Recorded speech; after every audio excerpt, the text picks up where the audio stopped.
Muchas veces nos hemos preguntado qué tenía David que el Señor describió que tenía un corazón conforme al de él. Y buscamos en David cualidades y actitudes y queremos escudriñar mucho en su vida para saber por qué lo escogió Dios.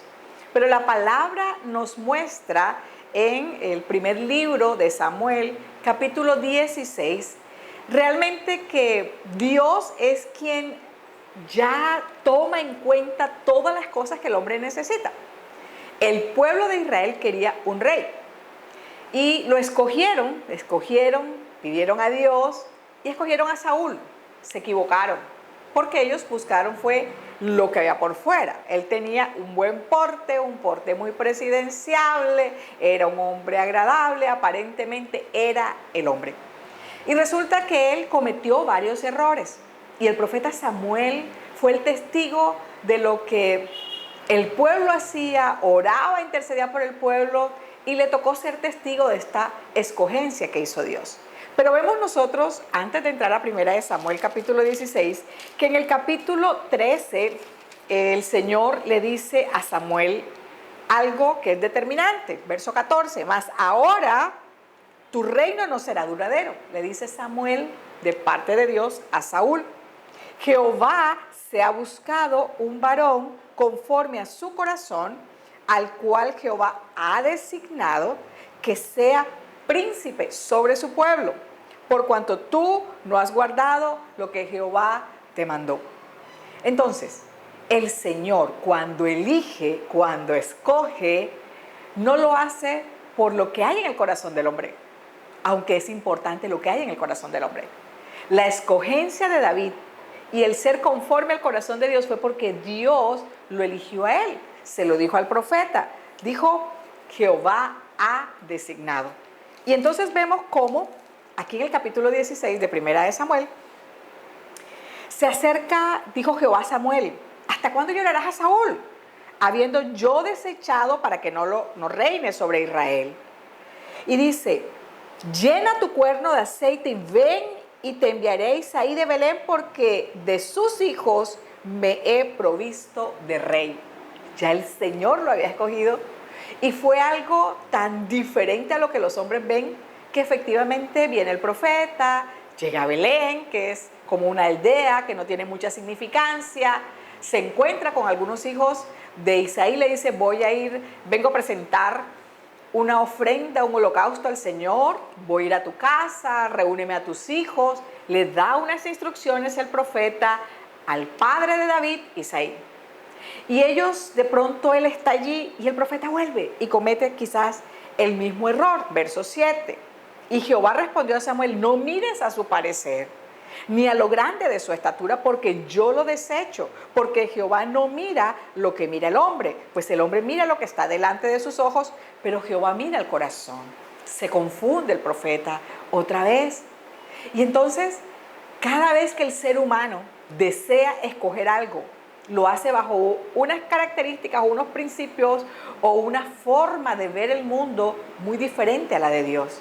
¿Te has puesto a pensar que los gobiernos en Latinoamérica han sido de una manera que ha desagradado a muchos? Algunos lo han escogido. O sea, ¿qué hay en el corazón del hombre para escoger a un hombre? Para elegir a alguien que dirija sus destinos. Nos ha pasado en Latinoamérica y nos va a seguir pasando, porque nosotros nos equivocamos.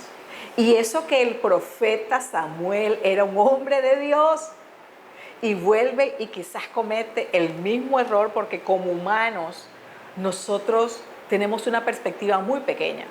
Pero vemos aquí en la palabra de Dios que Dios es magnífico y Dios tiene todo en control. De hecho, en Deuteronomio capítulo 17, versos 14 al 20, donde nos damos cuenta que el Señor ya entendía que su pueblo, que era dirigido por él, por sus profetas, fue guiado por Moisés, querían parecerse a las naciones vecinas.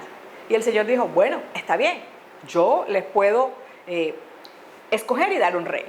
Pero resulta que ellos siempre en su corazón inquietos, en su corazón desobediente, en su corazón rebelde, lo quisieron hacer a su manera. Pero estamos en un capítulo en el cual Dios está poniendo una vez más, a través de su misericordia y su bondad, las reglas para escoger al que iba a ser, como dice la palabra, el hijo de David, a Jesucristo. De ahí iba a venir su descendencia. Jesucristo, el Rey de Reyes, venía de ese linaje, del linaje de David.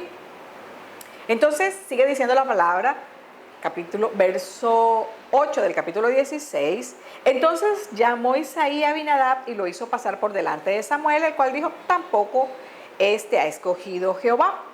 Y hizo luego pasar Isaí a Sama, y él dijo: tampoco a este elegido Jehová. E hizo pasar Isaí 7 hijos suyos delante de Samuel, pero Samuel dijo a Isaí: Jehová no ha elegido a estos.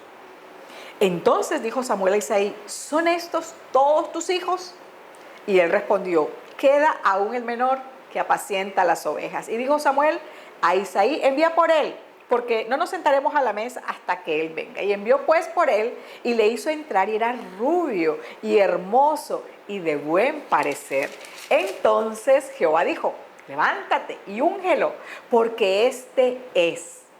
Samuel tomó el cuerno del aceite y lo ungió en medio de sus hermanos, y desde aquel día en adelante el Espíritu de Jehová vino sobre David.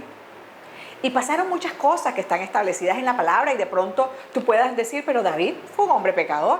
Pero David, ¿cómo? O sea, ¿cómo Dios dice lo que dice de David? Y mucha gente luego también lo expresa, y en el Nuevo Testamento también, si era tan humano, tan corriente. Pero resulta que cuando Dios escoge, Dios capacita, Dios preserva, Dios guarda, Dios guía, Dios le da un discernimiento y espera de nosotros lo que esperó en las diferencias en que había entre Saúl y David. Saúl se hizo orgulloso, y el orgullo aleja por completo al ser humano de Dios, porque en el orgullo estamos diciendo: yo lo puedo hacer y es mi voluntad. Pero resulta que si leemos los salmos, leemos los escritos de David, vemos que la mayor parte de su vida él confió plenamente en el Señor. Lo conoció de una manera en la cual él vio su bondad, su majestad, y él pudo someterse todo el tiempo a su perfecta voluntad. Los salmos han sido una inspiración porque él lo hizo con un corazón agradecido, porque él veía todas las maravillas que el Señor había hecho con él. Entonces vemos cómo Dios nos muestra que como seres humanos nosotros pretendemos siempre estar al igual que las otras naciones, y como cristianos en nosotros tiene que realmente el Espíritu Santo hacer la obra para nosotros parecernos más a ese David en cuanto a la adoración, en cuanto al discernimiento y al conocimiento de Dios, porque vemos cómo el ser humano arruina los procesos. ¿Por qué? Porque lo hace según su corazón y según sus razones, según su propia elección. Entonces, no se trataba del carácter natural de David, ni de lo piadoso que pudiera ser, sino en las manos del Señor, bajo la voluntad del Señor, en verdad era piadoso. En verdad, él podía arrepentirse y podía decirle a Dios la verdad, podía confesar sus pecados, aunque le costaran uno que otro tiempo. David fue dedicado a Dios gran parte de su vida, y eso fue lo opuesto a Saúl. David buscaba la voluntad de Dios por encima de la voluntad de él. Él era inclinado a hacer su voluntad, pero él se lo pedía al Señor. Él decía: pon un espíritu recto dentro de mí, inclíname. O sea, él mismo clamaba, porque sabía que su lucha era contra su naturaleza carnal, y él pudo poseer muchas cosas, y al final Dios no le permitió que hiciera el templo con sus propias manos, porque estaban manchadas de sangre. Pero aún así puso a su hijo Salomón, y en la promesa dijo: no te va a faltar un heredero, no le va a faltar un heredero a tu trono. Y estamos hablando del cumplimiento, que es Cristo Jesús, porque ha sido el Rey de Reyes, Señor de Señores, y nunca va a faltar como real príncipe de Israel y de todo su pueblo. Entonces, ¿qué diferenciaba a David? David oraba, David esperaba, David se deleitaba, y entonces podemos hoy confiar en que cuando Dios escoge, cuando Dios da instrucciones, Dios nos va a ayudar. nos va a guiar. Por eso Él dice que Él es el que abre camino, Él abre puerta delante de nosotros. Él va delante de nosotros como poderoso gigante. Y vemos que en ese Dios propiciador, iniciador de procesos, es un Dios que asimismo efectivamente calma su ira. Y hoy lo hace a través de su Santo Espíritu, porque Él nos permite una comunión tal en la cual nosotros podamos derretir nuestro corazón, llevar nuestro corazón delante de Él y poder disfrutar de su presencia. ¿Qué quiere Dios? Que le permitas a Él hacer su voluntad y elegir las cosas, y elegir las formas, y elegir los momentos en los cuales se tienen que hacer las cosas. Creo que es una gran enseñanza que nos indica que así como Dios escogió a David y su corazón fue conforme al de él, asimismo tú y yo podemos ver esta gran enseñanza y disfrutar de los salmos y saber cómo era que David se acercaba y conquistaba el corazón de Dios, y aún en sus grandes momentos de debilidad, Dios pudo perdonarle, restaurarle, amarle, bendecirle. Así que es una gran enseñanza de que nosotros debemos confiar y esperar en la buena voluntad del Señor, en su guía, en su promesa, en su palabra de verdad, y saber que Él es el único que puede merecer honor, gloria y alabanza. Necesitamos prestar atención a Él, porque una gran lección nos deja Saúl y una gran lección nos deja David, que es mejor obedecer a Dios que obedecer a los hombres. Así que Dios te bendiga, Dios te guarde. En verdad son momentos en los cuales podemos llenar otra vez nuestro corazón de confianza y poder obedecerle al Dios Todopoderoso, que es soberano y nunca va a dejar de serlo, es majestuoso, pero sobre todo es un Padre bueno, generoso, lleno de amor y de gran afecto por sus hijos. Dios te bendiga, Dios te guarde.